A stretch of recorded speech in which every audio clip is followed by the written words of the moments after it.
Ladies and gentlemen, welcome to Aquarian Anarchy. Our quote for tonight from Ludwig von Mises: "The first requisite for a better social order is the return to unrestricted freedom of thought and speech." And with that, we bring, in my opinion, one of the most important,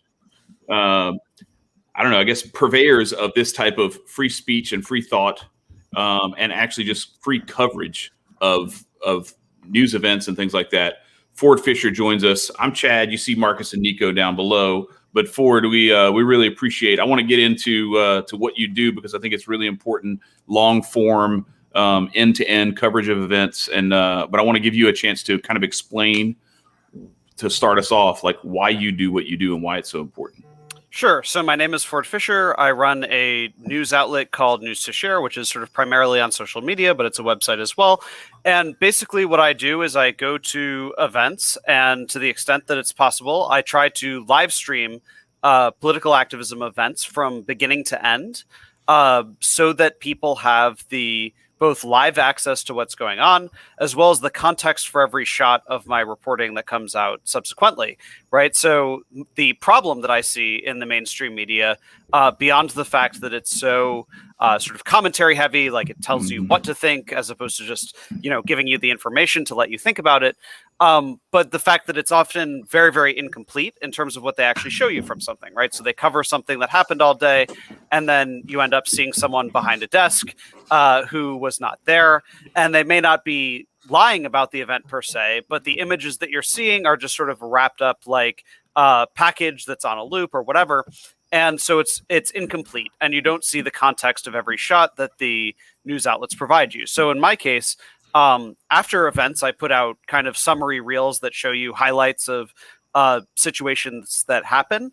But people can go back and see the context of every shot. And so my feeling is that this is sort of my personal approach to truth in media. Like, I realize that it's not applicable to every single type of media, right? If somebody was a data-driven journalist or a foreign policy journalist or something like that, it's not as easy to apply this same principle. Oh, just live stream everything and you can make it be objective, right? But in the case of political activism, I see this huge gap between the possibilities for truth in media and the way that the media ends up looking, where you go to an event and what you end up seeing on CNN or Fox later is very guided by the ideology of the network that is showing it to you, but is also simply compressed to make it very simple and often very binary, right? Issues are usually more complicated than just left versus right.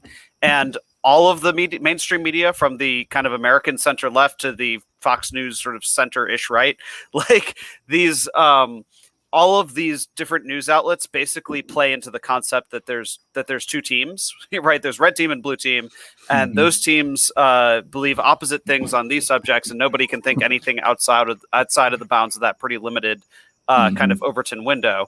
Activists, political activists, people who go out onto the street and yell at buildings or pick up arms or engage in fights, whatever they're doing, right? It's people who care about issues deeply enough that they might have opinions beyond those things. And I like to bring that directly to audiences. It's beautiful. Nice. It's beautiful. Quick question. So how did you get started in the line of work? Granted, we see that there's a whole bunch of propaganda being propagated in front of our face, but what was the kicker? Let me start exposing this. Yeah, so I co-founded the organization actually while I was in college at American University with another student or then student named Trey, who is now he works at Fox News. And I would say that he's one of the much more reliable voices on cable TV. He's actually in Afghanistan. He's in Kabul right now. He's interviewing Taliban people and stuff like that.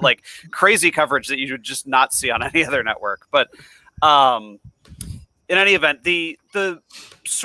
we were kind of unfocused at the very beginning, but the events that I think really put us into focus on political activism were actually the unrest in Ferguson and Baltimore in 2014 and 2015, where you did have these protests on the ground, but policing tactics and styles were certainly not covered in a particularly intimate way by the mainstream media. There were times during those uprisings that our coverage was the only coverage that's actually sort of right there. There was an evening fairly early in the Baltimore riots that like him and I were the only people who were actually following the rioting that happened in the evening, like on the ground. Like literally the only other video that we could find of the section that we were kind of in of people was filmed from a helicopter, right? And you just don't get an up close viewpoint of what's actually happening. And so, to be clear, that's not to say that the point is to make anybody look bad or good. But I think that you really do need to have that close-up experience to understand the emotions, the anger, the points of view that actually drive situations taking place and shaping America. It's important that if people look bad, that they be allowed to look bad, right? Yeah. Instead of hiding it and then only, you know what I mean? That's one of the things that's so picking and disappointing is that choosing it's there's almost as much you can learn from the omission as there is from what's actually being told. Right. So. I mean, and so sometimes people ask me, like, how do you get access to groups that, you know, that could probably infer that you dislike them personally? You know, like I'll use a very extreme example because, like, so I try not to like say my own political views on programs like this. But to use a very extreme example, I don't like Nazis, right? Most people don't like Nazis. I would suggest that it's good not to like Nazis. With that being said, I've been able to film like legit swastika bearing neo-Nazi events. And I would argue that you can see that Nazis are bad by just seeing exactly what they're saying. Like, you don't have to actually manipulatively edit a situation like that. You can objectively record and show that. And I don't believe that that's propagandizing for them. I think it's holding them accountable. And so, of course, most of the activism that I cover is not extreme in a way like that virtually everyone watching it would say these views are abhorrent, right? If, you know, many people dislike anti-fascists, but many people like anti-fascists, right? Many people dislike certain types of environmental activism. I mean, I could go on about every single type of subject. And for pretty much everybody who I film, you're going to find a lot of America that dislikes them and a lot of people who do like them. Most people believe that they look good on camera. This is like the important thing. There's very few people who end up looking at my videos and of them and then are unhappy that they did it, basically, right? Because most people think that their own message is correct. Most people basically do activism because they think that what they believe is good, unless they're a grifter of some kind, which certainly exists as well. You had a video taken down, didn't you, or demonetized for, or was it? Did you have your whole channel demonetized? I don't remember. What was that when you had streamed like a speech that someone had given, and it was like basically like, this is hate speech. You can't, and it's like, but So I'm not supporting it. I just think people need to see this so they can see how crazy this shit is. So there's a couple different situations actually that I think you might have been alluding to. So in 2019, there was kind of a purge of YouTube over what they deemed to be hate speech, right? So in response to a spat between two YouTubers, neither of which were me, like it was unrelated to me, there were calls for YouTube to have stricter guidelines, and then they demonetized 1,000 channels simultaneously. And I was one of those channels. And they took down 2 videos when they did that. So presumably these were the videos that they considered responsible for demonetizing the whole video, the whole channel. So one of the videos was a speech by a white nationalist. And although, again, most of society would have considered the views of the speech to be fairly abhorrent, that exact footage was used in multiple Emmy-winning films, right? Because I was covering kind of what is now historically called the Summer of Hate, right? In 2017, the circumstances that led up to Charlottesville. Right. The other one, which I think it's actually even more fascinating that they penalized, was a video of there were people protesting and counter-protesting outside AIPAC, the American Israel Political Action Conference. So this is like an Israel America kind of lobbying nonprofit that holds a conference every year. And so it brings out people who are pro-Palestine and pro-Israel who end up arguing with each other. And a really interesting situation happened, which is that a guy showed up who was anti-Israel, but on the grounds that he's a Holocaust denier. And what was really fascinating to me was that in this particular instance, the pro-Palestine people and the pro-Israel people actually both argued with that guy, right? Neither of them wanted to, express any solidarity with that guy. They both, we disagree about Israel, but this guy's definitely wrong. And so my video was it was called like Holocaust Denier Confronted By, and I like named the groups that were confronting him. And so that was taken down, presumably because in that change of community guidelines, Holocaust denialism became a removable subject. And so it highlights for me the exact problem of online censorship, which is intent. Documenting people shut down a Holocaust denier is absolutely different than Holocaust denial content, right? Objective primary source videography of a speech that would be considered hate speech is not the same as, I would contend, is not the same as a hateful video. Right. So I was demonetized for 7 months because of those things. And after voicing my grievances for a long time about that, they finally remonetized me, only to then demonetize me again when I committed the fatal crime of filming the President of the United States give another speech. Man. That's sick. I'm so sorry. So January 6th, I filmed the entirety of then President Trump's speech that arguably provoked the Capitol riot. And so I filmed that beginning to end from the point of view of the majority of the people who actually saw it and then marched to the Capitol. So I was standing in the National Mall. He was giving the speech to people who were in a secured area, but there was like a large, basically screen that displayed that speech live to people essentially 1 block away from there. And then he said, we're going to march down Pennsylvania Avenue and I'll be there with you. We're going to the Capitol. And we all know what happened after that. But I felt it was important that evening after I published kind of all of my footage of the actual violence and everything that happened. I thought it was important to document, again, not in defense of Trump nor against him, but here's, a 70-minute video beginning to end. This is how the crowd reacted to his speech.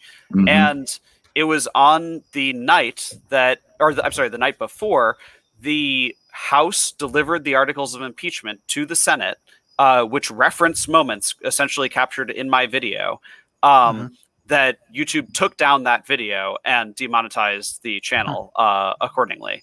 And they argued that basically if you're going to have claims of election fraud, right? Again, I never claimed election fraud. The president of the United States did at the time, and he was in my video, right? If there is a claim of election fraud, they say, then you need to have a countervailing view in the video that is given equal or more predominant weight. And so basically they allowed me to repost it only if I included like an intro before it saying essentially that the president was wrong.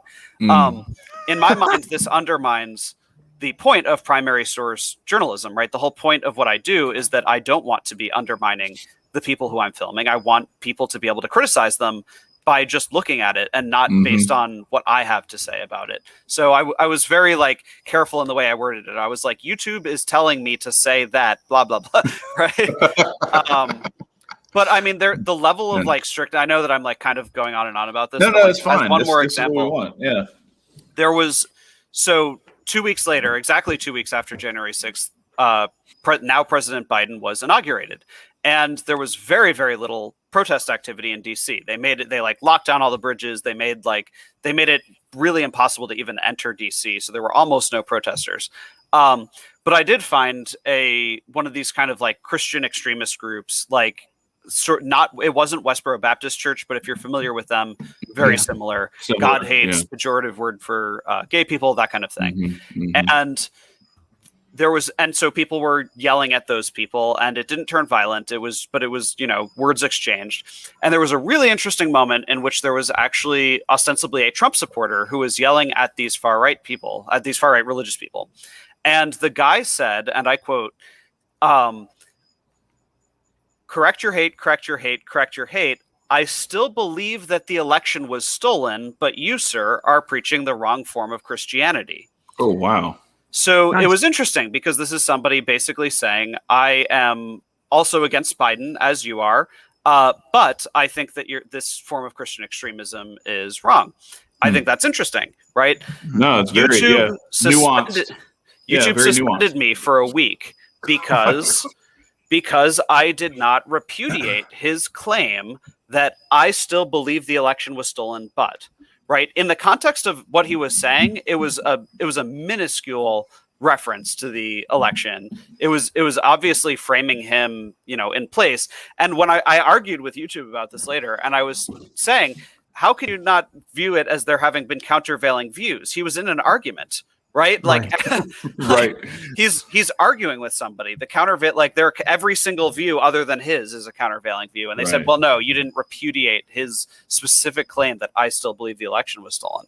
I mean, I have not gone as much into issues related to like vaccines and so forth, but I think that the wideness with which they, the obtuseness with which they approach this issue is shocking to me. Like, I'm not in favor of really any kind of like censorship, basically. Yeah, right.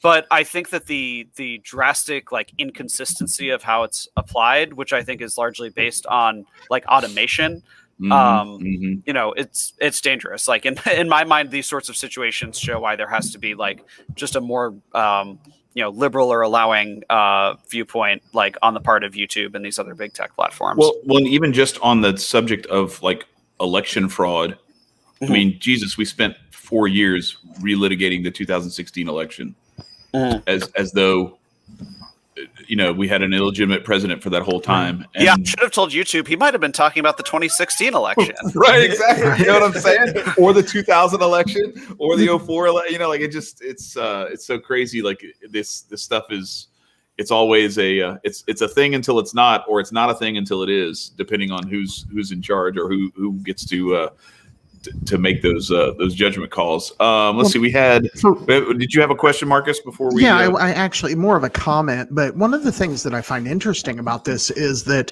the reason I enjoy your channel, and I've been subscribed to it since I met you in New Orleans in 2016, 2017. 2018. No, it was 18 actually. Yeah, 18. Whenever it was. Yeah. Sorry, I've slept since then. No worries. Anyway, but the thing that I enjoy about it particularly is it's just footage of what's going on. I don't need, and maybe I'm smarter than the average bear, I don't know, but I don't need somebody to tell me what to think. When I see somebody hit another person, I can go, oh, that person hit that other person for no other reason, or whatever it is. And so I enjoy your channel just because it gives me the facts, not the narrative that they want to push. And I think that's the issue that I think you continue to run up against. I mean, and for people that might not know your work, they should for one get educated and go check out your work. But on top of that, your work has been on mainstream media. You have been a source for mainstream media on a lot of these different protests. And the fact that they are censoring you because you don't make comments says to me that they want you to not give the facts. They want you to have some kind of opinion, and that's not the job of a journalist. The job of a journalist is to present the facts to the people so that they can make their own decision. Now, I understand that you have, because I know you at least relatively well, and I know kind of where you come from with many of these things, but it doesn't come through your work, and that's what everybody has a bias of some kind, but a journalist should present unbiased content to the best of their ability, and our media doesn't do that at all. It's all commentary. Every bit of it is from one particular slant or the other, and it's to create division. It's sometimes it's Very just true. it's Very just true. to create division and give you both sides of a false dichotomy. Right. It almost always plays into a binary narrative, Yeah, whether it exactly. actually chooses sides of that binary or not. Exactly. If you guys never seen it, if you can, go check out Nightcrawler with Jake Gyllenhaal. Yeah. And it just displays how ugly the media can get and what it does. That's why I'm wearing this shirt. Facts. Shout out to Maj Big Toure. facts. Nightcrawler, Big facts. for a couple of years after Nightcrawler came out, people would always like ask me, "Have you seen Nightcrawler? It's basically about you." And I'm like, I really resent that. Have you seen shit, any right? buzz of that movie? Like, Ford like out there like setting scenes up and shit. So right? He does like he actually does like a lot of like really really bad things in it. He's intentionally Foul shit. trying to manipulate what ends up happening in order to create a more dramatic situation, so that his video video is Right. better. Like Oh, it's that so sounds- fundamentally unethical. That sounds like where we're at today. Oof. Yeah. Yeah, I mean, I think that it's kind of been a phenomenon largely of the Trump era where like it's almost like the notion of objectivity has been dropped where like I think that it's in part due to Trump and it's in part due to how much the media disliked Trump, but like it became this double-edged sword where like, you know, Jim Acosta and Donald Trump needed each other in a way, Yeah, right? To yeah, be no, each other's for sure. punching bag, right? Like Trump gets to say all these mean things about Acosta, Acosta gets to go on the news and say all these mean things about Trump, right? And so there became this like thing where I actually think that the media should fundamentally be adversarial toward the state, but in pursuit of truth, right? Like it should basically be the assumption of media that the state is going to like not give it, not tell you everything honestly, that you have to actually like dig, you have to get documents to hold people accountable, whatever. But there became this like bickering that I feel like Jim Acosta style criticism of Trump wasn't based on holding truth to power. It was based on kind of just like fighting, right? Exacerbating that left-right binary where CNN is that left. And I think it created this expectation where every media person is believed to be on some side or the other. And it's very, very frustrating, but constantly people attempt to confer the people political views onto me, that if I'm filming a Proud Boy, I must be a conservative, that if I'm filming or interviewing an anti-fascist, that I must be Antifa, right? Like, Do you ever just tell them, Google me, bitch? Yeah, yeah. Yeah, I mean, so this is the thing. Like, it's not like actually a secret. I think what my politics are. It says it on my Facebook profile, which is public. If you Google me, it says what political party I'm a member of. But I actually like I won't say it on this podcast, even though someone could literally just Google it right now, because I don't want people to view my work as guided by it. And so if someone really wants to, they can compare the language that I use to the ideology that they think I have. Right. But I would argue that like I really, really try to keep my own thoughts out of it, and that just kind of boggles people's minds nowadays. But there was a time when that was kind of just the expectation, and so I sort of hope that that's what that expectation's been abused too, though, right? Because now, because there was such a long period of time with that expectation, and in large part it being upheld, that when it started to erode and people started to take it, that people actually used that and started to take advantage of it. It is interesting that you bring up like some of the cover, or Marcus brought up that you've had like mainstream media use your footage and everything. When we were getting ready for this, we had one of our viewers was like, "I've never heard of this guy before." I was like, "Are you fucking kidding me?" But anyway, so I said, so Marcus posted the video from when you were on Fox News, talking about where they use your footage, and I have two things about that. The first is that when I was getting ready for tonight, my dad and I were texting back and forth, and I was like, "Hey, I gotta go. I'm about to go live. We got a really cool guest on tonight and everything." And so I sent him that link, and I said something about, I was like, it's kind of funny. Like I'm starting to realize that more of my friends than I would have previously expected have actually been on Fox News. He's like, "You said Fox News sucks." And I was like, "Yes, it does. But that's not the point. That's not the point. Like my friends are getting in the back door." And so anyway, we're going back and forth and everything. And so then he goes, "I don't watch Fox News." And so I was like, okay, at this point, I feel like I have won, because my 69-year-old boomer dad who like voted for George Bush and voted, all this kind of stuff, and was in favor of the wars and everything, has come full circle. And now he's like, he gets his news from alternative sources. And so I feel like that's a small victory at least. So that's number one. The second thing is, in that clip, because it's been a while since I had seen it, going back and watching it, I could not contain my frustration as I watched you try to describe what you do and why you do it. And I can't remember the female reporter's name, or Martha. Who's Martha McCallum. Is it Martha McCallum? Yeah. Okay. That's right. Yes. So she kept wanting to sensationalize and ask you about like how threatened you were that you were going to get hurt. Right. Something was going to happen to you. Did you feel like this was going to happen? Did you? And you're sitting there trying to explain how these people were having a really interesting, nuanced discussion, and you wanted to capture that. And she's like, "But did you feel like they were going to kill you?" Right. So if you've seen that recording, then pretty much the only way that you would have seen what I'm about to describe is if you saw it live at the time. But they actually introed me before the commercial break, and then I was the first person on after the commercial break. And when they teased the segment, they said something like, up next a journal like a filmmaker's encounter with Antifa and how he made it out alive.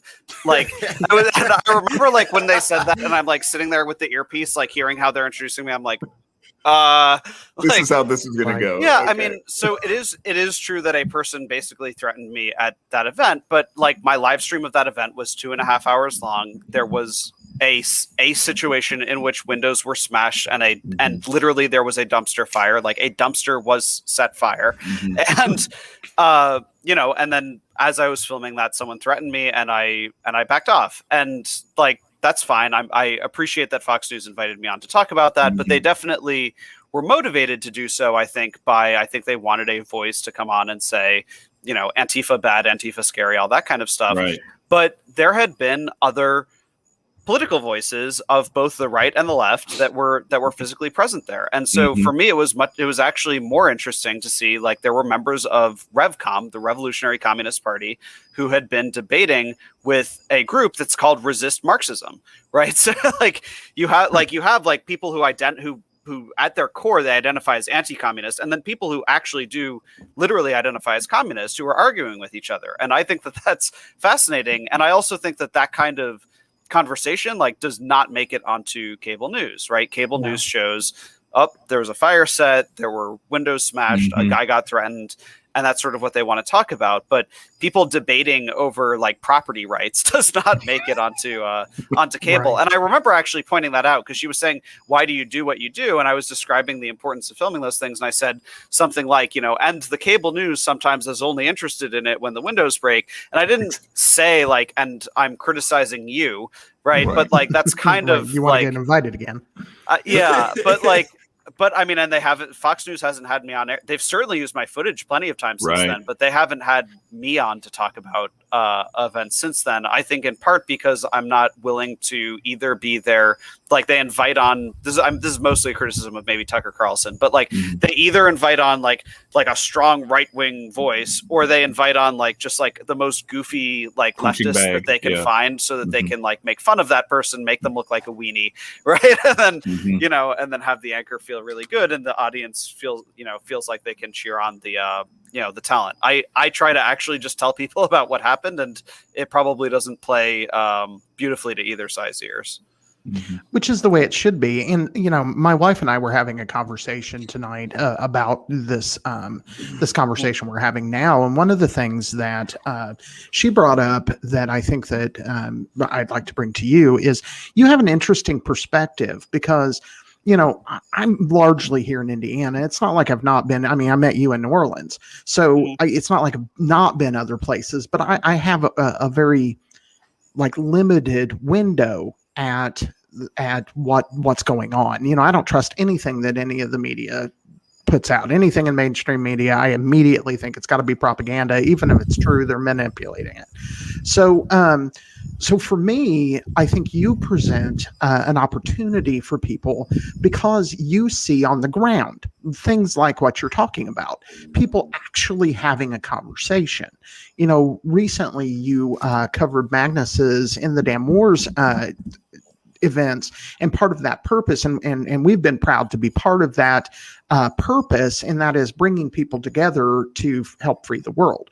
And Magnus talked about that there was a variety of people from a variety of different places. I saw people who were active socialists. I saw people that were libertarians. I saw a variety of people with different perspectives coming together to end wars.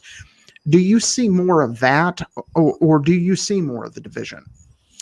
Yeah, I think that you actually kind of see both at the same time, because as much as that event happened and there was a coalition formed, and this is something that I find deeply fascinating. It's something I tend to ask people about very frequently when it's applicable, and I try to study a lot. It's actually something I read books about when I can, is the idea of political coalition building, right? The thresholds of difference by which people are willing to work with one another. And the level of divisiveness we have here, where people are generally unwilling to work with each other even when they actually have common ground, is I think right now a fairly unique phenomenon, both in history and in geography. I traveled to France, where I have not done a an extremely significant amount of international coverage. Like I'm very, very well tuned in American activism, and I can't say the same about the rest of the world other than like Hong Kong and France, right? Or like the ones that I've kind of looked at more closely. When I spent time in France, the Yellow Vest movement was assembled by basically the far left and the far right and anarchists and libertarians. And it was essentially only centrists that opposed them. Like when polled, it was people of the political center that disliked the Yellow Vest movement. And you had far right and far left saying, you know, we have different views on, you know, sort of nationalist capitalism versus like, you know, egalitarian internationalist socialism, perhaps. But they both oppose like neoliberal capitalism, right? It was with Emmanuel Macron, whose politics are probably roughly equivalent to like Hillary Clinton or Joe Biden, it would be a situation like if Bernie supporters and Trump supporters were protesting together against like Biden or Clinton. Or Hillary. So that phenomena doesn't happen as much in the United States, and people certainly try to form those sorts of coalitions, and then they run into the problem of basically finger pointing. And so I'm being careful, by the way, in that I'm not actually saying whether the people making these criticisms are right or wrong, but I'm going to lay out what the criticism is. When the End the Damn Wars rally occurred 2 Saturdays ago, ahead of it and subsequently after it, there were a lot of DC leftist organizers who condemned the event and said that people were basically fascist for being at it because of their alignment with the Boogaloo Boys, which are not, to be clear, because we haven't actually used that term. So defining our terms, Boogaloo activists are basically, it's very loose-knit. There's no top-down coordination, so there is some level of ideological diversity, but it tends to be sort of well-armed libertarians with kind of especially kind of like a malicious slant. They tend to view themselves as more or less left aligned on social issues, but pro-gun and pro-private property, right? I'm not a perfect definition, but like roughly that's aligning them. Yeah, I don't think a whole lot of people would argue with that definition. Well, on the left they might. So right. And on the within the Boogaloo movement is what I'm saying. Right, I think that Boogaloos would probably agree with that definition. And so I tend to define people by what they say they are, as opposed to what other people. So I've spoken to many a right winger who dislike Boogaloo Boys and basically say things to the effect of they're just communists with guns, or they're just Antifa, but like, you know, Antifa militia or something. But on the left, there is a characterization of them that they are fascists or that they're far right because of the militia alignment and because of the origins like of the term that like in 2019 people on 4chan and so forth used the term Boogaloo referring to something more nefarious like basically race war or something like that. I've never met a Boogaloo in real life who believes in any of those ideals, but they are certainly still kind of like it's the ball and chain actually for their movement that other activists sort of put onto them, which is to say you guys are accountable for basically what people using your term on 4chan at some point, you know, described. Anyhow, so in DC, following End the Damn Wars, people were criticizing those who even showed up to it as being fascist adjacent. So Code Pink, a local group that is very, I would say, fairly indisputably progressive, right? Anti-war, but on the left on every front. They generally support, you know, Bernie Sanders type Democrats and Green Party candidates, right? So that's about where they're at. And people were referring to them as like fascist adjacent for speaking at the same event. And so that coalition building can happen, but others criticize it and kick them out of their coalitions over it. So there's a ton more I could say about that, but I guess I'll throw it back to you. Sure. Guys. Yeah. I go ahead, Nico. I was going to ask, do you ever have to, like when you're viewing your coverage, do you have to let me change it. Do you indulge in conversation and getting different ideologies to help mold your coverage when you're finished editing and everything? Or is it just like strictly through your viewpoint when you give it out to other people? I'm actually not sure what you mean. Could you? As in like when you're covering and like say like when you're done, do you go and have conversations and discuss furthermore into like getting intel, or not intel necessarily, but You mean for editing purposes or anything? Well, a lot of it. The first thing you do is you live stream, and that live stream is available like the live stream is right. Once something's done, like because it's live, it stays up. So that live recording stays up, and nothing that happens after it can change it. As far as like when I publish something afterwards, I would say that the only things that are really like changeable or like susceptible to modification based on conversations that happen afterwards are like sometimes I try to clarify things that happened, right?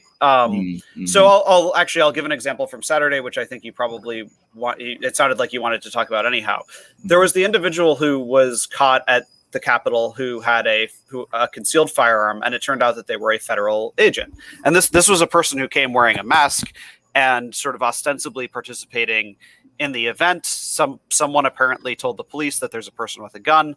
When they surrounded him, he showed a badge. They asked, "Are you undercover or are you part of the event?" And he just kind of went, "I'm just here." And then they, without disarming him and without handcuffing him, they marched him away from they surrounded him and then kind of walked him into a secure police area. And it didn't look at the time like he had been actually detained. It looked like basically an extraction after they realized what went down. Right. And when I witnessed this interaction with my own eyes, it was my opinion at the time that like it literally was unfathomable to me that he could be anything other than an undercover agent. Like literally it's like a person who's wearing, clothes other than law enforcement clothes, who had to show a badge to justify why he had a gun. And then because of doing that, he appeared not to be arrested. He appeared to just be helped out. Right. So when I very first tweeted that, actually, I said he revealed himself and he's undercover law enforcement. And some people kind of like called me out on it, essentially saying, well, he could have been just an off-duty cop who brought his stuff illegally. Right. So in a lot of states, like off-duty cops carry their guns all the time. In some cases, they're even required to.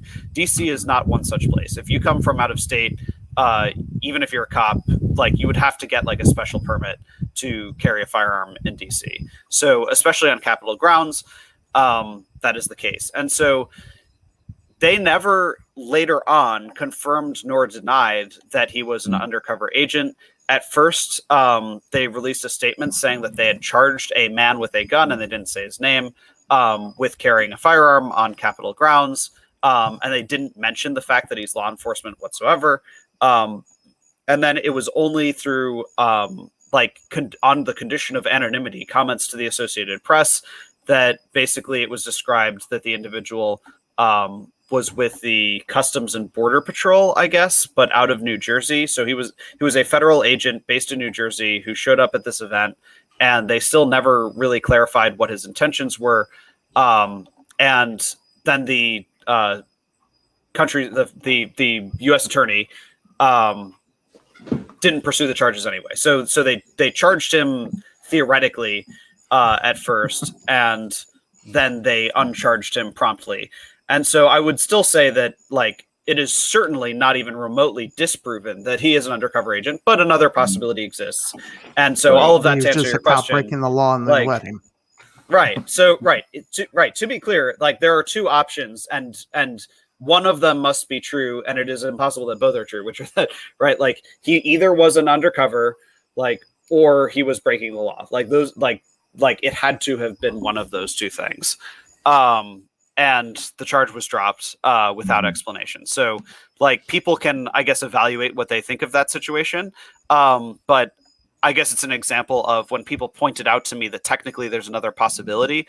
I did clarify that online. Like, I actually stopped after that first tweet. I have not since then referred to him as an undercover agent, like as a statement of objective fact, because I suppose there is still technically another possibility, which is just that he was an off-duty cop who committed a crime and they're not charging him with it. Right. So, I can say whatever the hell I want because I don't give a fuck.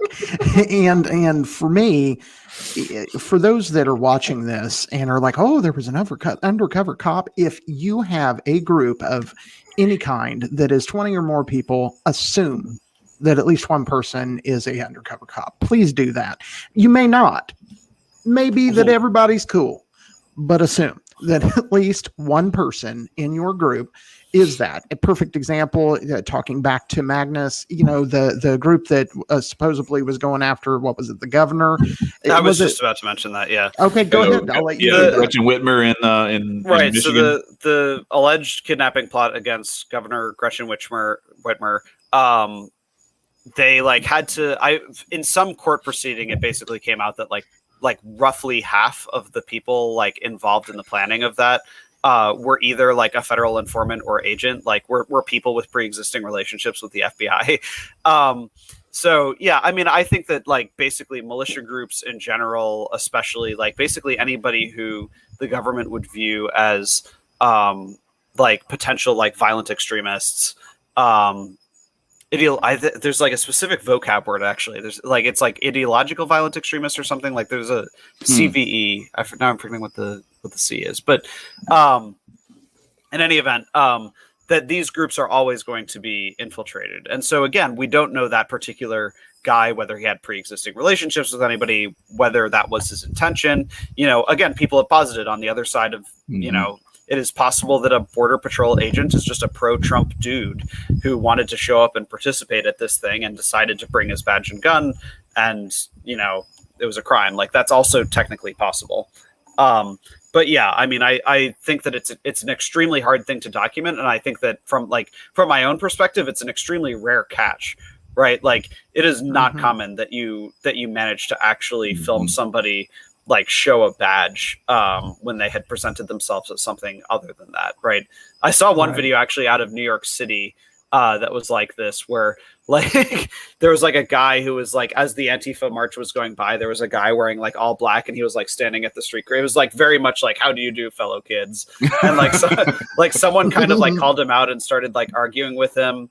And finally, he just lifted his shirt and showed a badge, and they were gotcha, right? They called him out, but it doesn't happen much. On a slightly more serious example of it, though, so August 22nd, I was in Portland for a situation where there was clashing between the left and the right, and the day ended in an exchange of gunfire, right? So apparently anti-fascist activists chased somebody out of sort of their side of the event at the downtown Portland waterfront, and he went behind a trash can, and I did not eyewitness this. This came from video that I saw this, but he started shooting at them. He fired a few shots at them, and then some anti-fascists fired shots back at them.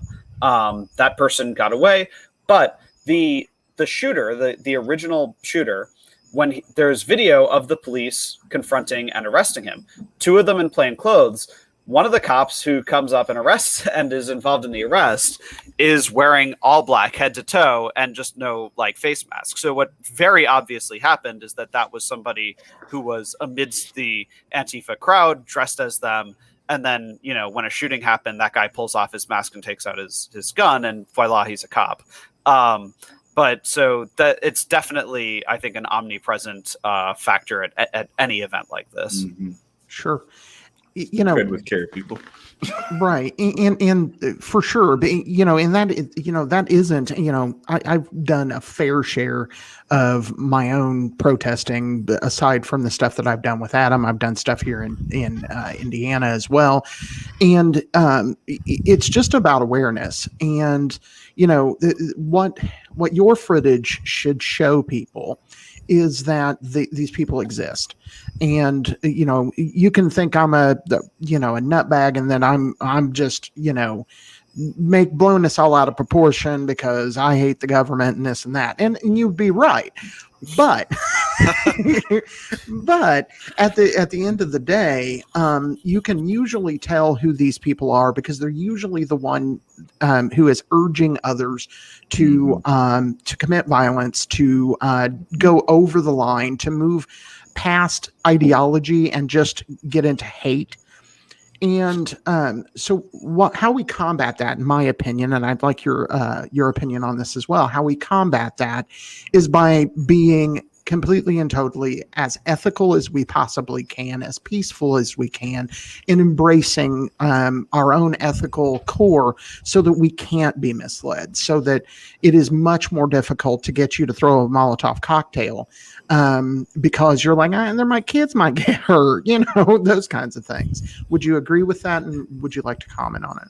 Well, I mean, I wouldn't give advice to activists, so I can't necessarily agree with with guidance to people who are in this space. But I would say that there's an opinion that's exactly the opposite of that also exists in some activist spaces, which is that people who are constantly trying to de-escalate are this is a common term in leftist, militant leftist spaces, are peace police, right? So this is especially a phenomenon in Portland, where when somebody is trying to say, should we really be breaking windows? Should we really be doing getting into fights, trying to de-escalate the fighting? People refer to those people as peace police. That even if sometimes they accuse those people of literally being somehow influenced by the police to do that. But more broadly, the criticism is that someone is trying to remove their ability to have what they usually call a diversity of tactics, right? So if you are of a movement that does not have a belief in universal nonviolence, right? So I mean, obviously you're coming from what seems like a voluntarist perspective, which is probably going to essentially believe in pretty much universal nonviolence, or at least non-aggression. Peace, love, and freedom, brother. Right? Yeah, non-aggression. I mean, I'm prepared to do things, but I'm not going to start it. Right, but in terms of actually going out and breaking a Starbucks window is not something that voluntarists do. There's never been a voluntarist riot like that. A voluntarist riot is we are gonna garden so hard. Exactly. They just shove those seeds right in the ground. Right. For sure. What's gonna be harder, Daddy? Garden. Oh god.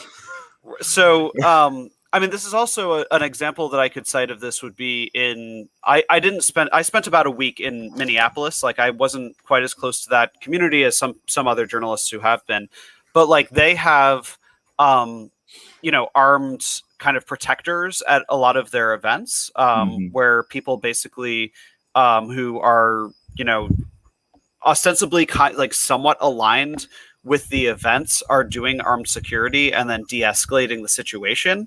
And there has been a lot of internal strife among the activists over, on the one hand, they see it sort of as a good thing because it's keeping the police a little bit away from their spaces, by having your own people who can de-escalate situations and also have the force of arms behind it. You essentially are able to take on the role of the police without people actually going to jail if there's a dispute, right? If two people get into a fist fight, guy with a gun breaks them up, right? That accomplishes the job that the police do, except now people don't go to jail like they would if a cop does it. But there was a criticism, a problem that they had there, which was they were thinking about it in terms of, are the police basically supporting this? Are they supplementing the job of the cops? Are they essentially just cops, right? So, I mean, there really is there's a diverse range of opinion on exactly the issue you brought up. It strikes at the core of what a lot of these movements are about. And I think that their view of it is probably going to really vary based on what their core ideology is, right? If your ideology is sort of smash capitalism, right? Is the relinquishment of private property, then you're not going to accept somebody who's sort of policing you into respecting private property, right? Same with in some anti-fascist viewpoints, they would see initiatory physical violence as community self-defense because they're preventing what they see as the rise of fascism, right? The would you kill Hitler while he's just a crazy guy talking in a bar phenomenon, right? They see it as community self-defense in some cases to physically be the first one to punch. If you're talking to anti-war activists or environmental activists or something, yeah, there would definitely be an eyebrow raised when someone brings up like, maybe we should burn it all down. Or like, you know, like, have you guys heard of tannerite? Like, like those sorts of conversations would definitely be like, oh, that's weird, right? In a way that it wouldn't be in some other communities. I do want to say that, you know, as much as I am peace, love, and freedom and all that stuff, I really am just a hippie with firearms. That really is all I am. But at the end of the day, you know, there does come a point, you know, when it comes to violence, from my own perspective, and those that watch this show know that nonviolence is one of my mantras. But if you come to hurt my kids, you better come packing, and you better come packing a lot. And if I think that if you have, you know, weapons brandished and it's obvious that you're going to hurt my kids, I might shoot first.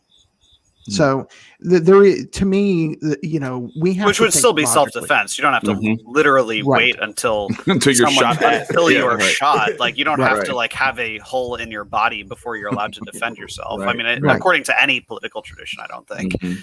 Right. So, and so I just wanted to point that out because, you know, even though I do try to be as peaceful as I possibly can, there does come a point. And for those that are watching what's happening in Australia right now and soon to come to this country, you know, fuck around and find out, Mr. Biden. That's all I gotta say. So on that note, Daryl asked a question a while back. He wanted us to ask Ford if he sees any link between like the Hong Kong riots of, you know, a couple of years ago and like what we're seeing now, and like how some of this stuff, because you had a lot of weird like similarities where you had like people wearing masks to avoid surveillance, taking out surveillance cameras and different things like that. Some stuff in the streets and everything. And then, you know, so I just kind of trying to get an idea of like what you see on the ground with some of the stuff here, and then like what you see just based on your experience, what you've seen in some of the stuff that we've seen internationally, and how some of this stuff sort of, if there's any link. Do you see anything? I mean, so I actually had a contributor. I sent my friend Alejandro Alvarez to Hong Kong for a week during the Hong Kong uprising that took place there. And a good friend of mine since then is someone who we met there and who spent actually 4 months, like including like he was at like the siege of a university. And so wow. I did not get to go to Hong Kong during those events myself, but like I've been kind of in close proximity to people who have. And so I've learned quite a bit about it. I think that the thing that is like really interesting and in a way devastating about the situation there is that, frankly, the Hong Kong protesters lost, and now their nation, you know, and some people would disagree with even calling it that, but is so like China-fied that like I could probably never go, or I could never go to Hong Kong, right? And any of you guys, like in your capacity as people who podcast about these sorts of subjects, never could as well, right? So like they, at their core, what they were talking about was, you know, freedom and democracy and free speech and all of that. But it was about the, you know, the Chinification of Hong Kong, the reabsorption and the Hong Kong extradition, or the Chinese extradition law, where basically the, you know, people from Hong Kong could be sent to mainland China to stand trial for what China considers to be crimes, was the spark that set those protests off. And at this point, that's the case, right? Like if an American journalist goes to Hong Kong today to try to cover stuff there and they don't like your journalism, they could call you, you know, a spy or a dissident or something, and you could be sent to Beijing and prosecuted. You know, and then never see, you know, a cheeseburger again, right? You'll never be back in the United States, right? So wind up like so their freedoms are pretty far gone. In the context of the United States and other places, like I know Australia is going through, you know, these sorts of things now.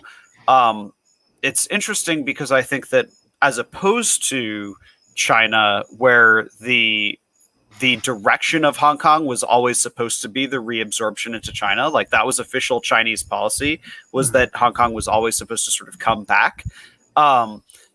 In the United States and in Australia, the losses of freedom that people are fundamentally fighting against, forced business closures, mask mandates, various policies related to vaccination, are mostly framed by the state as temporary measures. And it's usually framed as actually, if you comply, it will be over with faster, right? Like 2 weeks to stop the spread at the beginning. You stop moving, right? If like basically like now it's the very premise rapey being like language. if every single person was vaccinated, then there would be no issue for any of these things. Like that's kind of the presentation. So I think that that's probably a fundamental difference, is that the state would frame it as like that the efforts against it are the thing that's actually keeping it going. So there's like a weird difference in the dynamic that's taking place. Like Hong Kongers were fighting against kind of an inevitability almost. I think it kind of remains to be seen what the direction of lockdowns and so forth are, right? People often say that like emergency powers are rarely actually forfeited after the emergency is over, right? So this is something that people are concerned about here, but we're still, somewhat in the middle of it. Right. Yeah, and I know you don't want to. I know you don't want to go because this hasn't been part of your shtick and everything. But like, I think what we're seeing right now is as they start coming out with, there's boosters, and now the boosters, they say there's some stuff saying that they only last 12 days and stuff. Like, we're about to be some people might be on a bi-weekly subscription plan for the rest of their lives, and so like the whole idea of like, if you just kind of if you just lay there and take it, I'll be done soon. It's a very rapey sort of approach to the way that the state comes at these things. Like I get it that like they're trying to tell people like, if you just like comply, we'll all be able to go back to normal soon. But their words for normal, they started one early last year. It was a new normal. So like, we're not going back to 2019. And so that's the thing that's I think alarming people. And now they're starting to see, some of the people are starting to see like, wait a second, you said if I got this thing, I wouldn't have to wear a mask anymore and I could actually go to stuff. And now they're like, nah, well, not exactly, because now there's we have variants. Yeah, cute little things. Couple things. First of all, Milton Friedman, there is nothing more permanent than a temporary government program. And the second thing is, and I know Chad's aware of this, I posted this today. About 3 years ago, I posted a article about Geronimo. And I learned a lot from studying Geronimo. I did an entire series for Adam Kokesh on forgotten freedom fighters, and Geronimo was one of them. And one of the things that I said in that article was that many of the people that I covered were uplifting. When I was covering Ethan Allen, that he won a bunch of battles. It was really cool. He was neat. And he won a bunch of stuff. Sure, he had some bad things that happened, but mostly good. Or Muhammad Ali, I covered him, and mostly positive things, those kinds of things. With Geronimo, he lost. And what Geronimo did that a lot of those other people didn't was he surrendered. He stopped and he said, okay, I'm done fighting. I'll give in. I'll believe your bullshit, when they had lied to him 1,000 times. And he still said, I'm done fighting. I don't want to fight anymore. And he laid down his weapons and was enslaved. And at the end of the day, what is happening? We have to resist. And we have to resist this nonsense. And I know, Ford, this isn't really your gig, but I'm going to say it. But we have to resist an overarching, you don't have to be an anarchist to see that this has gone too far, and we need to stop it now while we still have some power before we are fully enslaved. And the more, and I don't care if somebody's gotten the vaccine. I don't care if people have, wavered or forgotten or whatever it is. It is time to say enough is enough, and this is not what freedom looks like. And so hopefully moving forward, we can get people like the people you talk to. A lot of people want to say, oh, we can't reach out to people like Antifa, and we can't reach out to the Proud Boys. We can't reach out to bullshit. There's somebody in those groups who is a hop, skip, and a jump from being an anarchist, or a hop, skip, and a jump from being a voluntarist. They just have to have made that connection. And so I think that part of what is valuable about what you're doing is getting that information so that people can see, that, what this person who might be an Antifa is raging against the machine, and I'm a Proud Boy, if you say I'm not really, just to be clear, but let's say I was a Proud Boy, then I could go, I'm raging against the machine too. And maybe that commonality, seeing all these different sides of the spectrum, might get people to think we're not all that different. Mm-hmm. So there's a lot of thoughts that I could share about that, but I would firstly say that the perspective, Chad, Marcus, that you shared is probably about 40% of the country. I feel like roughly, that feels basically like all of these things are overboard, that they need to be fought tooth and nail and so forth. And I think there's a variety and a spectrum of opinions in between, right? People who feel like, COVID is serious, the vaccine is good, but also the state shouldn't be mandating things. And then people, all the way on the other direction, who would just say COVID is a nightmare and the government should regulate everything in order to, solve the problem to, save people, right? People on that side would say that, catching COVID would infringe on my freedom, right? Which would be their point of view. But and then there are other people who say you should die if you don't get the shot. Right. Yeah. I mean, that's also a position that I've seen on Twitter honestly, probably only Twitter. I've actually seen that world where people are essentially cheering on the deaths of the unvaccinated, which because they're children on Twitter. Yeah. Right. I tangentially, I will just say I thoroughly dislike Twitter. I have to use it, but I thoroughly dislike Twitter because of how reductionist the method of communication is. Yeah. I mean, the rhetoric, it forces people to take on really extreme and often indefensible positions, but it just forces them to be in this Olympics of fighting each other and whatever. But the thing I was going to say actually so the point you were essentially making was about coalition building over common ground, and Proud Boys and Antifa do not mix.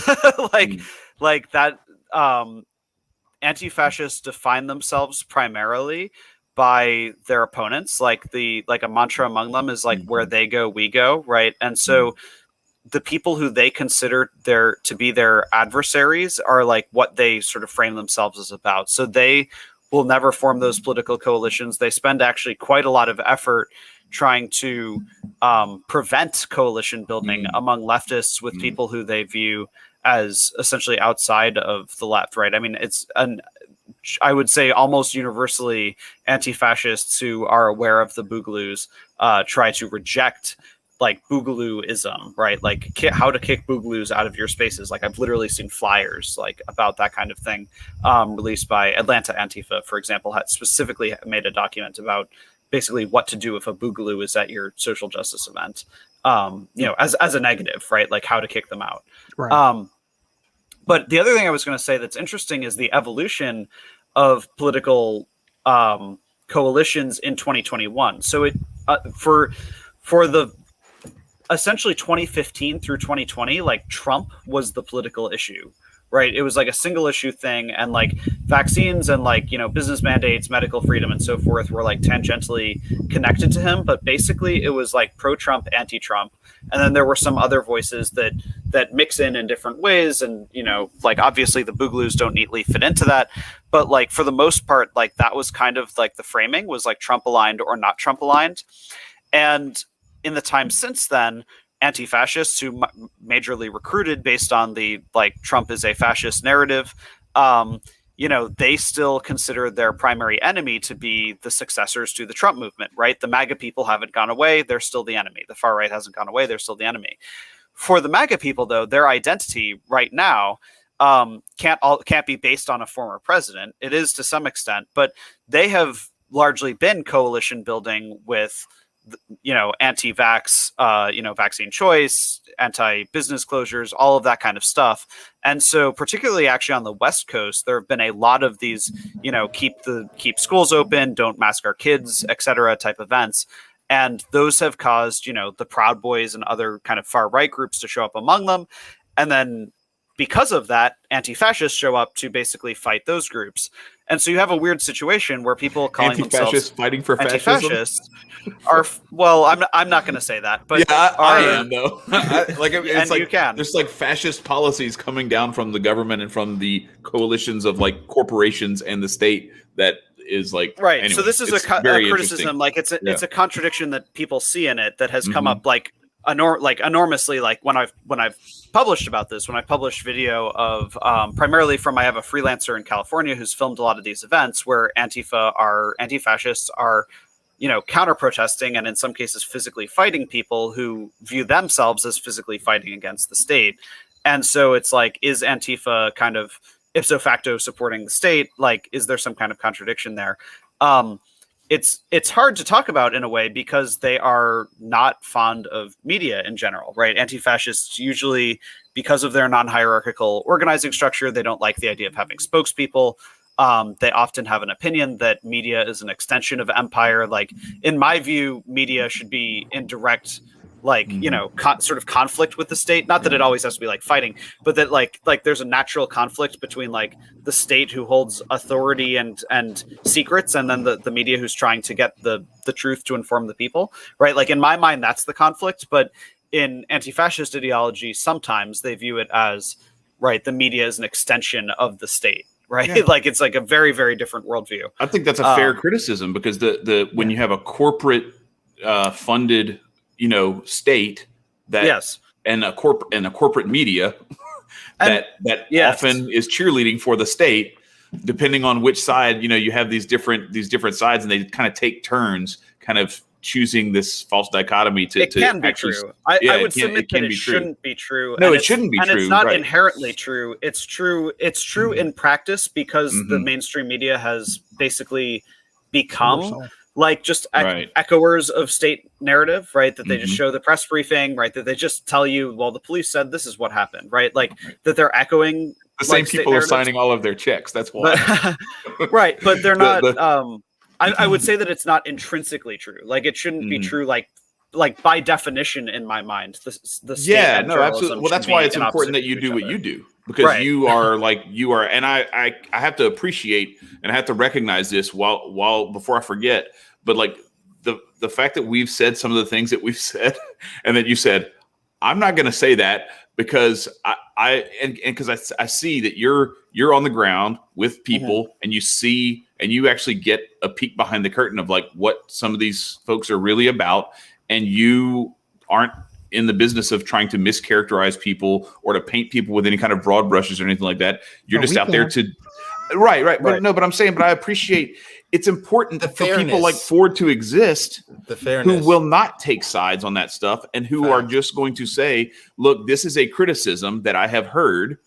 And But then this is the counter to that criticism that they would say about themselves to support their own argument, and then let people decide what they think based on that. And it's really critical, and that's one of the things that's been lost in this whole media circus that exists.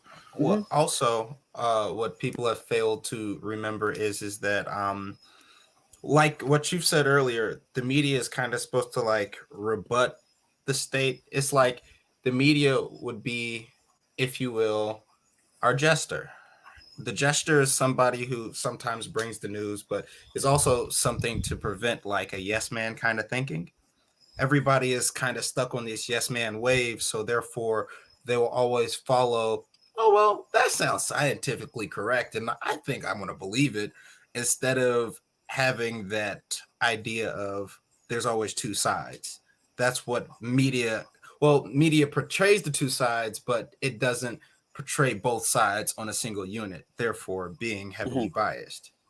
Yeah, I mean, I think that we kind of saw that erupt with like CNN kind of changed the format of their headlines during Trump, where like for the first time, like they were writing like Trump, and then they would put in parentheses, falsely says that blah, blah, blah. And in principle, I actually don't even necessarily dislike the idea of calling out of media calling out a politician that way, rather than just sort of quoting them and saying, well, we have to be objective about it, so we're not willing to challenge what they said. The problem I have with it is that I think that they were hyper focused on him, like as the person for whom they would issue that kind of criticism to, right? Like now their idea of, like you just said, like two-sided, issues is like one of the sides is wrong. Right. Like, where it's like sometimes like it's often it like falls into straw man arguments, like the types of debates that you guys are talking about. Like all of you guys at least Chad and Marcus, I haven't actually heard Nico say it, but like have expressed viewpoints about like medical freedom, or like that you're hoping that the state doesn't mandate what you do with your body. I personally believe it, but I'm not going to tell anybody how to move with themselves. You know, there's ways. I'm sorry to cut you off, but there's definitely ways of how do you put this? Taking care of certain ailments, and it's just not put out there, and it's kind of unfortunate because it's like for example, every morning when I have my supplements, I have like sea moss, I have my oil of oregano and some chloric oxide to just give my red blood cells a little bit more oxygen. But you know, I don't tell people out here being like, hey, what the fuck are you doing? Why aren't you like taking care of yourself? Like, don't you see what's going on out here? Like, nah, like I allow people to be who they are. So I do align with them, but like you, I don't tell people how to move with themselves. Right. So that totally makes sense. And and so it's interesting. Like you have different viewpoints, like among you, even on this show. Like the CNN point of view would be like, you guys are all the exact same as someone who also thinks that the vax has like a microchip in it, right? Like they would put like all of those, right. like all of those like ideologies as like one thing, and then like everybody who's like, you know, Dr. Fauci to anybody who's been like it's like two sides, and like that's it, right? Like right now it's like the 60% vax versus the 40% who aren't. Like you either have it or like you're a crazy person, right? Like it's like they're the Red Sox and the Yankees, and they're PR firms for each team, right? And so I think basically all matters of policy, philosophy, like are more just complicated than that. I think there are plenty of people who are vaccinated who don't think that it should be mandatory to be like, for example, like, and I think the media would probably just bunch those people in with, you know, anti-vax in some respects and vax in some, but like they're not, but they're unwilling to put it anywhere outside of a binary, I guess. Yeah, and I don't think everybody's, you know, who gets it is somehow like doing something wrong, and where I feel like I have to like try to, you know, browbeat them or convince them that they should think like I do. You know, like there are people who are on the choice and skepticism side who aren't necessarily just, you know, like you said, everything's got a microchip or whatever, you know what I mean? Like all this other kind of stuff that it all gets lumped together. But we had one other question from, I just want to get to this before we before we get too far down the rabbit hole. Saul G asked, he said, where did we get all those HD Border Patrol pics?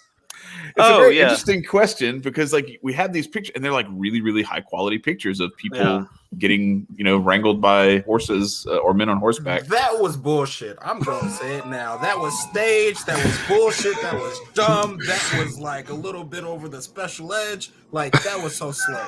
Like, oh my God, that pissed me off. I'm sorry. Go ahead.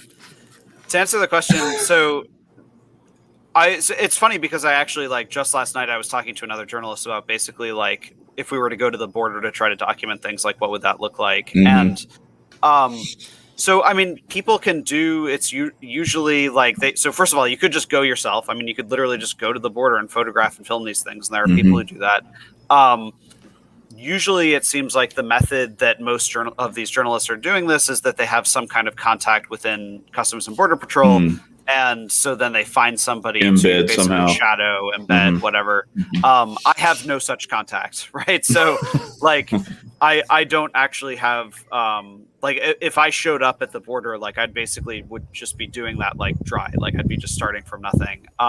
So I actually don't know. I've seen the exact photos you're talking about. I don't know if they were embedded with those people or if they just were documenting and then managed to see that situation occur. I know that there's a lot of media attention right now around like a particular encampment area, which I think I'm not 100% sure because I haven't read that much about this, but I think that those particular photos were like adjacent to that. Like it was like people who left that and then were going to be going into the United States like without the clearance or whatever. And so it was like these people on horses like stopping them, and of course the images were very reminiscent to many of like basically slave catchers, right? Like it was a guy on a horse with a cowboy hat, like like I'm sorry, can I interject? Like does Border Patrol not have guns? Granted, I'm glad they didn't like show them with guns to the back of the head, but what fucking sense does it make if we're the United States of America with the most technologically advanced army, but we wrangling up people at the border with some whips and horses? Yeah, I mean, I'm certainly not going to offer any like defense of them, but I would suggest that like you don't want like the force of like the barrel of a gun to be the right. Like people who are crossing the border for the most part are not, they're not combatants of any kind, right? Like they might be breaking like a law, but they're certainly not like coming and like people who qualified as like an invasion or something. Like they're not coming in armed. They're not getting into gunfights with like the Customs and Border Patrol. So like I would certainly not say that like the alternative is the gun. Very true. Very true. Sure. You know, I mean, and again, there's like, so you'd have some political positions that would say that that the border should just be open. And then you have, you know, Mr. Trump had a very like simple solution to this problem, right? Like in his mind, he's just like wall, right? Yeah. Right. He's not the first one. There are ladders, right? Yeah, right. There are shovels. There are Planes. boats. Like there are ways to get around. Like it's not a perfect solution either. Like even if you believe that borders should exist, right? So like, yeah, but I think it would be tragic. Like I think anybody would unequivocally find it tragic if they were shooting people at the border. Sure. Like I can't imagine a moral defense of that. Exactly. From I any don't perspective. necessarily mean like pulling out the gun and like shooting them, but like at the end of the Just saying day, the optics. we all know, we know the stunt that this was most definitely pulling. Like I didn't even pay attention to the news until my uncle sent me something on Instagram, and I'm like, wow, this is something to piss black people off. Let me see how far this goes. And boy, it's sure doing it. Yeah, well, because if you look at the optics of that versus like, you know, the first class flights for some of the refugees from Afghanistan, and then you have some other stuff with, you know, with other folks coming from the southern border, and it's just the Haitians that we have all these pictures of this kind of stuff. Shout out to the Haitians, Nico.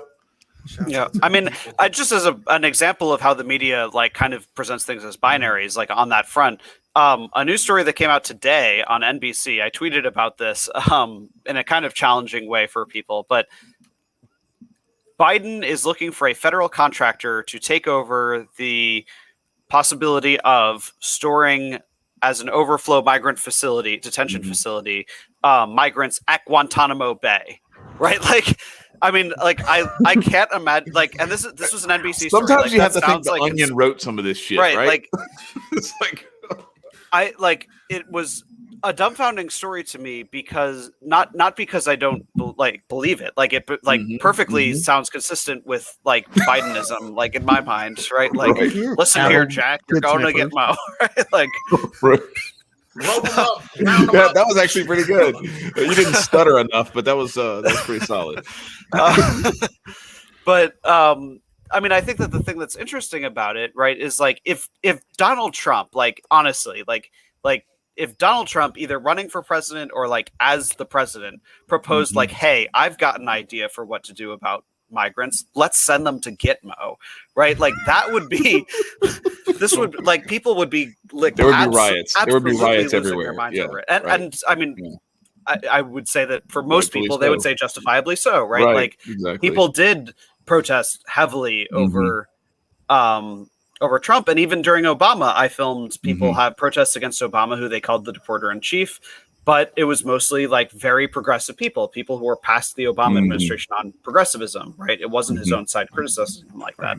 But I have not heard particularly outcry about that subject today, right? Like it wasn't viral in the same way that it would be. It would be breaking wall-to-wall coverage if Trump suggested that he was going to send migrants to Guantanamo Bay.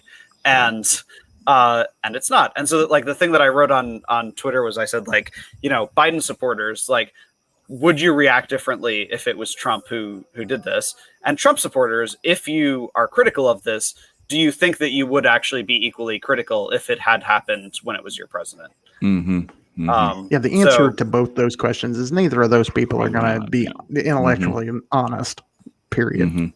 Right. But I like to challenge people about these things. And it's not because I'm not telling them actually what to think about that situation. But I do think that it's important for people to have some level of introspection beyond just I'm on blue team. So, Uncle Joe's you must be doing a great job. It's progressive Guantanamo. That's why I describe it as they're the Red Sox and the Yankees. This again, it's another false dichotomy that it plays perfectly into that, where you have the blue team and the red team, and everything blue team does, even if it's bad, is you have the PR director for that team is not going to come out and put a story out saying, yeah, last night we caught the coach fucking his secretary. There's going to be some, the coach is not available for comment, and there's going to be that sort of the same thing that Psaki does with Biden, where she, well, the reason why we escorted you off and let him leave without you asking your question is because that wasn't on the list of things to do, and so that's it. We move on. I'll have to circle back to you on that. And so then the media, right? This is the most common answer, right? So then the media, depending on which side it is, the Fox News side is typically going to be the lapdog of the GOP, and the other guys are going to be the lapdog of the Democrats, and so it just feeds red meat, and it creates this silo effect of the people who watch MSNBC watch it round the clock for their news coverage, but the conservatives who watch it only watch it to dunk on it, not to actually learn anything from it, because you can't learn anything from it. Just like they can't learn anything, the MSNBC viewers can't learn anything from watching Fox, because they're just watching it to dunk on stuff, and they don't. It's creating this silo effect. Whereas when you go and do a live streamed recording, long form of two people having a legitimate intellectual debate over a topic, that's not going to get coverage, because it actually might show people, wait a second, so we can coexist, and maybe you can go do your thing over there and we can go do our thing over here, and we don't have to force it on each other. Yeah. I think that when I've actually been able to film people have dialogue, there's certain groups that will not dialogue with each other like that. Proud Boys just do not talk to Antifa like that. But a lot of other groups are very capable of it, right? I've filmed people like Israel versus Palestine. I have filmed those types of activists who really are at each other's throats sometimes. Also, actually talk about issues like we were saying about California, people who literally define themselves by their anti-communist ideology versus people who literally define themselves by being communists. I would say that the two issues that I think people seem to pretty much never come to common understanding, and I might be this might be an exaggeration to say never, but the two issues that when I've seen people debate, I've just not found them. They can see each other's humanity, sometimes they agree to disagree, but very rarely are able to shift each other, are guns and abortion. Those are the two subjects for which I film people argue with each other, and usually they end up more cemented in their own beliefs. And I think the reason for that is that those are the two issues where basically both sides see the other side as killing each other, right? So up for to make that clear, pro-life people literally see pro-choice people as advocating for the murder of babies, right? Whereas pro-choice people see pro-life people as literally forcing you to carry a child to term that you should not be forced to carry. And so same with pro-gun people tend to find that anti-gun people, you're trying to stop me from being able to defend myself, right? I could die because you are trying to disarm me so that I cannot defend myself from a threat, versus you are trying to enable people to, walk into my school and kill my kids, right? Those are the two subjects that as opposed to, I've seen debates on healthcare, environmental stuff, you'd actually be shocked by how many conservatives, or maybe you wouldn't be shocked, but how many conservatives have very environmentally friendly perspectives, if framed slightly differently, right? Yeah, right. Sure. There's so much. There's a lot of common ground, especially from rural areas. I found too. There are a lot of people in rural areas who are very protective of what they hold dear, and are not real fond of when highways or whatever it is end up, making their way through their neck of the woods, and there's an appreciation for nature. But I do think that we have a third topic now that may be that divisive, and it has two words that rhyme with each other. One of the words ends in "seen," and the other one ends in 19. It's anyway. What? The thing that they want to stick in your arm. That there are people that has literally like, what are you saying? Yeah, that is the new thing that there is. Yes, like we talked about, there are some people who are more nuanced and open in that, but there's a lot of like really, really hardcore. Either you're trying to kill me by sticking this in me, or you're trying to kill me by not getting it stuck in you. Right. Yeah. I mean, I think there are certainly people who absolutely cannot be pushed whatsoever from their position on that. But I would say that I still would say that it's like, there are still people who have like common ground middle positions on it. Right. I mean, like I've seen memes where it's like the meme is like a guy saying like, I got the vax because I think it's worth it. And then the other guy goes, okay, I didn't get the vax because I don't think it's worth it. Cool, and the guy says, okay, cool. Like, and it's like the meme, like the joke of the meme is that there's nothing to say about it. That's just two people who have different points of view and it's fine. Right. Like, but the meme maker is clearly taking the position that, it's individual choice, but it's neither good nor bad, like whatever. So I do think that there's still room for, people meeting each other in the middle. I do want to comment real quick on the idea of the abortion thing. The reason they're not going to use guns is because ultimately the state will be against whoever it is that wants to have firearms. Because the state is enlarged by a populace that can be submissive, and the best way not to be submissive is to have a firearm. So they're never going to be on that side. But they don't give a flying fuck about whether or not you believe in abortion or not. They don't care. I actually have a nuanced, middle of the road kind of opinion about abortion, but I think you're right, and I think that the reason that is the go-to distraction that the state uses against us is because it's so divisive. I think you've hit on why. I can't even remember what they used to distract from, but recently, with the whole Texas thing, people are arguing about this or that. So hey, let's just trot out abortion and really get people fucking at each other's throats. Well, that was the same week. I think that was the same week that Biden came out with the 100 employee deal with OSHA and everything to try to basically to mandate that corporations mandate it, essentially. Right. I was like, oh, because wait. They can't mandate it all over us. And the thing is, it's like the thing that completely missed damn near everybody is, since when do we have this thing where like you just get to just say like, all right, by the way, I'm the president. I said this. That's it. Yeah, I mean, I think that there could end up being constitutional challenges to that. I mean, I think it's still fairly early in that process. So we'll find out. I mean, my guess as not saying like what should or shouldn't happen, but like my guess is that the constitutionality of mandating that government employees get it probably will be upheld. I honestly I think it's probably uncharted territory, like telling like employers that they have to require it. So we'll see what that ends up looking like. It's looking kind of tough because what is it? I cannot work at a school job and get paid some good money unless I have that little GB jab.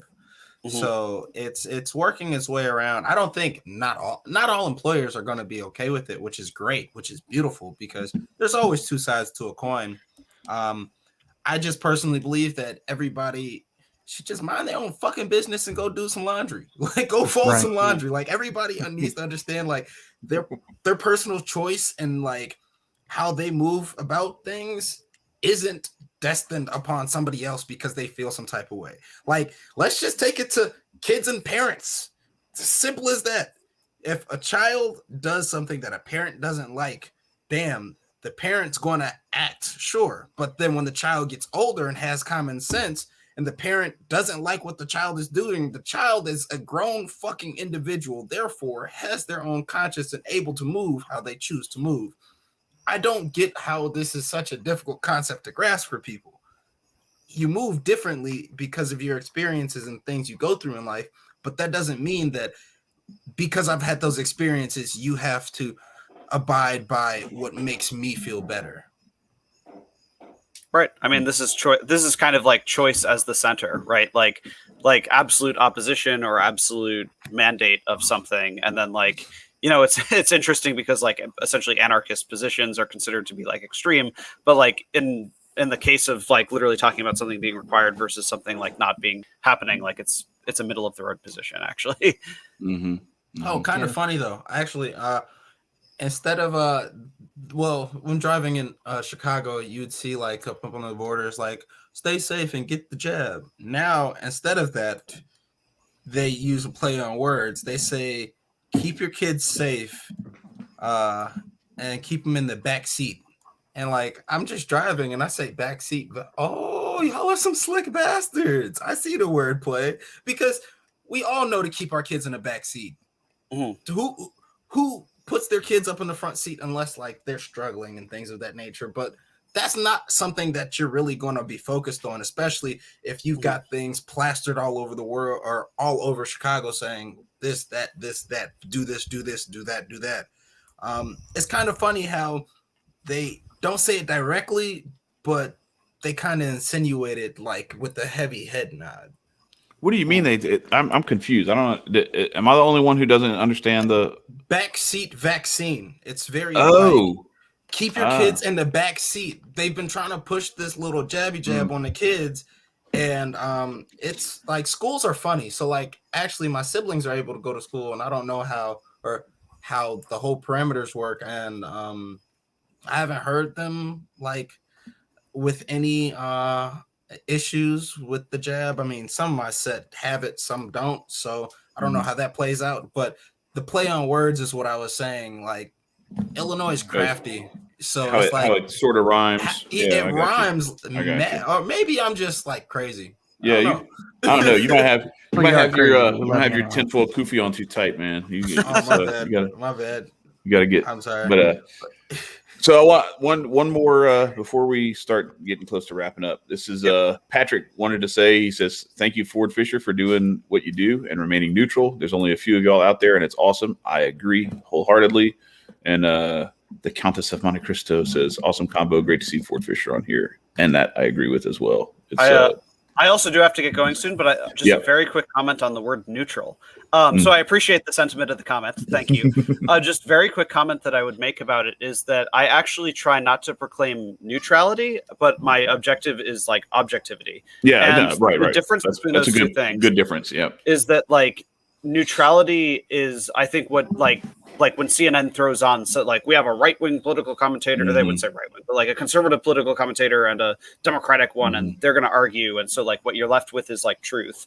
And I would say that like that is like neutrality. Like it's like a statement of equivalence between two positions, right? Like when I go and cover something, I'm not making any statement on the validity of anybody's positions. I'm just showing what they are. So I'm trying to show objective truth, which is not the same as like people criticize like both sidesism, right? Like, you know, in this, like the civil rights era, right? Like both sidesism or like being neutral would be like, you know, segregation or like not segregation. And they're like compromise, like halfway in between, like no, one of those positions is obviously like wrong and bad, right? Like there isn't compromise between like, you know, like fascism and not fascism, right? Like, so neutrality would be a statement that's in the middle, whereas objectivity is just showing the thing for what it is. It's meant to be a primary source, not a source that is in the middle and secondary.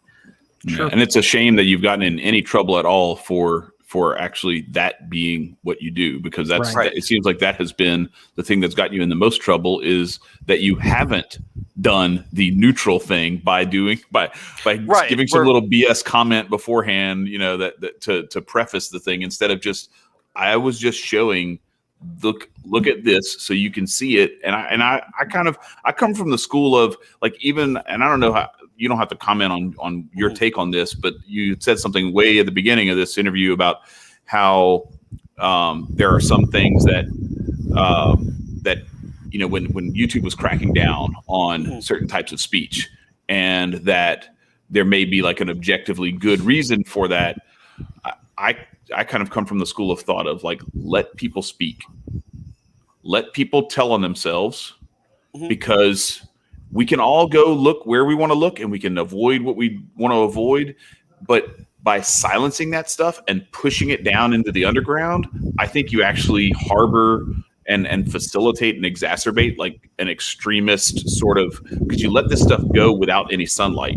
Whereas if you allow it to have the sunlight and allow people to see it and say like, this is some fucked up shit, and then call it out, you actually present a better, more balanced approach for other people to see. Whereas if you just shove it down and hide it, then you tell people don't look at that stuff because it's or that stuff's hidden because it's too bad. Then you actually like make people think this sort of contrarian, rebellious thought pattern, like we've seen with all the stuff that's been going on over the last 2 years. That like the more they push something away, the more people go like try to seek it. Like, wait, why did they silence these people? They must be telling the truth. That sort of shit happens. Yeah, actually, it's great that you bring that up, because it's like, it's going to show, it proves that history repeats itself. And well, granted, it's not the people doing it, it's the people removing history from plain evident sight. So therefore, we can't recall it, or it's rewritten history. So when we look the word back up, it's not the original meaning. Mm-hmm. Right. I agree, Nico. And Ford, I want to let you know before we do, stop. If you're ever coming through Indiana and need a hot cook meal, make sure you stop by. We are hoping we're actually building, we're in the process of buying our home. And part of that is we have a rather large building that we're finishing. And part of my vision of this and my wife's vision for that is that I'd like to offer a nice place for activists and journalists who are on the road, who I happen to know, to give them a place that they can stay, that's private, that comes with a home cooked meal and a bath. And so I'm hoping to do that. We're hoping to have that up within the next year. And if you come through Indiana, just hit me up on with my email, and we'll give you a hot cooked meal and some place to stay on your journey, because we got to support you. Absolutely. Yeah. I'd be happy to do that if I end up in your neck of the woods. Same goes for Louisiana. I'm in Louisiana. So if the same thing goes here, that's a great idea, Marcus, to provide something like that for folks. Because I know you guys are all over the place, and you have to Airbnb. Yeah, I was in whatever. Lafayette, Louisiana, actually, in October of last year. Last year. Okay. Yeah. So I live with my grandma. I mean, can I stop by grandma's house? Hey, like if you've never had Haitian food, I got you. You can have my bed. I'll flop the sheets for you. You'll be super good. But I have one thing, guys. Throw that five if you're really rocking with these guys on Wednesday night. Throw that five if you're really rocking with my man Ford dropping gems tonight. Please subscribe for that Patreon if you're rocking with us.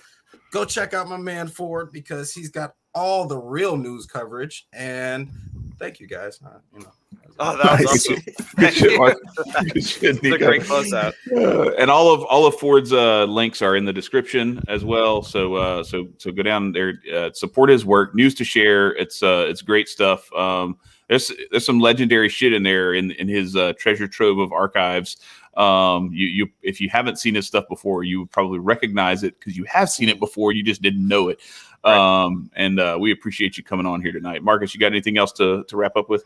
No, again, I just want to echo what Chad said. Thank you for everything you do. And, for those people that don't actually, because both Chad and I had the pleasure of meeting you a few years ago, and this dude's genuine. He's real. He's a really good guy. And, it was fun hanging out. And, so beyond the fact that he's doing important work, he's also a good person, and that fucking matters. It just does. Thank you. I really appreciate that. Yeah, for real. Happy to see any of you guys anytime. Most definitely. Awesome. Most definitely. Awesome. Appreciate you, man. Thanks for What's having up, me on. Marcus? Stay free. Peace, everybody.